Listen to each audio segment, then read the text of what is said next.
آپ نے فرمایا اگر کوئی شخص ساری زندگی خانہ کعبہ اور حجر اسود کے درمیان نمازیں پڑھتا اور عبادت کرتا گزارے لیکن اس کے دل میں میرے اہل بیت کے لیے بغض یا نفرت ہو تو وہ شخص جہنم میں جائے گا اور اس کی ساری اعمال برباد ہوں گی۔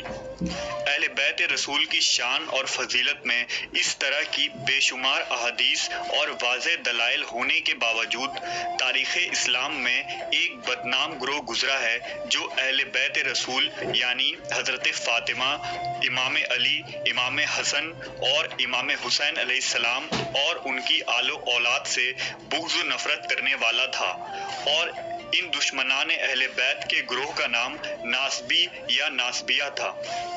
ناصبی نہ صرف ایک فرقہ ہے بلکہ اسے ایک رجحان کہا جا سکتا ہے جو ہر دور میں انفرادی یا بعض دور یا علاقوں میں اجتماعی ہوتا ہے۔ بعض علماء کا خیال ہے کہ ناصبیت کا آغاز قتل عثمان سے شروع ہوا اور یہ بنو امیہ کے دور میں پروان چڑھی۔ مشہور لغت القاموس میں اس لفظ کے متعلق لکھا ہے کہ ناصبی کی جمع نواصب آتی ہے اور ناصبیہ اور ناصبیت بھی استعمال کیا جاتا ہے۔ علامہ آلوسی لکھتے ہیں کہ حضرت علی سے بغض و عداوت کا نام ناصبیت ہے۔ حافظ ابن حجر نے فرمایا بغض علی کا نام ہی ناصبی ہے۔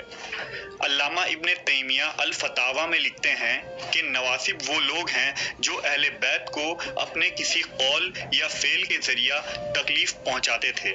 لفظ ناصبی کو اہل سنت کے یہاں سب سے پہلے امام المدینی نے استعمال کیا جو امام بخاری کے استاد تھے۔ ان کی نقل کرتے ہوئے امام ذہلی، امام الرازی، امام بخاری اور خطیب بغدادی نے بھی اس اصطلاح کا استعمال عام کر دیا اور یہ لفظ معاشرے میں عام ہو گئی۔ مشہور ناصبیوں میں سب سے بڑا نام مروان بن حکم کا آتا ہے جس پر نبی صلی اللہ علیہ وسلم نے اپنے زبان مبارکہ سے لعنت فرمائی اور جو بنو امیہ کے ظلم و سازش کا سرگرداں تھا۔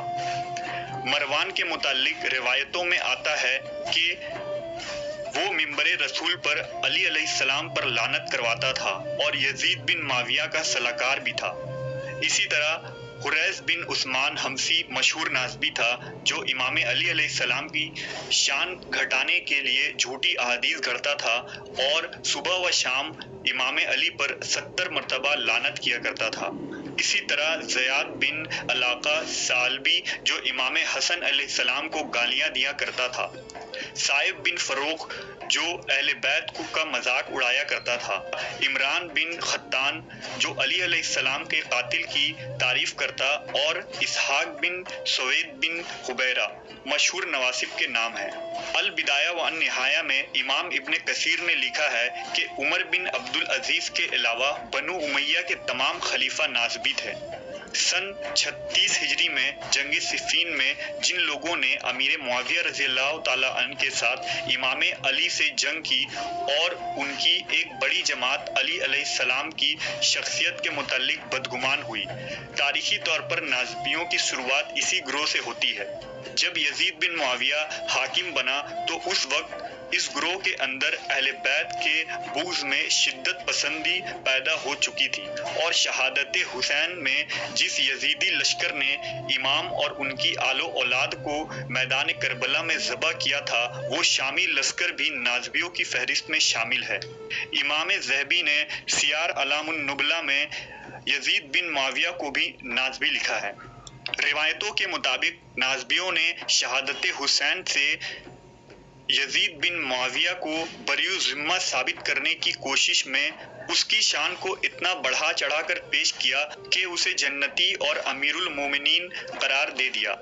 یہاں تک کہ ناصبیوں کے اندر ہی ایک شدت پسند طبقہ ایسا پیدا ہو گیا جس نے یزید کی حمایت میں امام علی مقام حسین ابن علی کو واجب القتل قرار دیا تھا کیونکہ انہوں نے اس خلیفہ کی بیعت سے انکار کیا تھا جس کے ہاتھوں تمام لوگ بیعت کر چکے تھے، نیز اس کی خلافت متفق علیہ تھی، جبکہ محدثین اس نظریے کا انکار کرتے ہوئے یزید کو ظالم فاسق قرار دیتے ہیں اور شہادت حسین کا ذمہ دار دی۔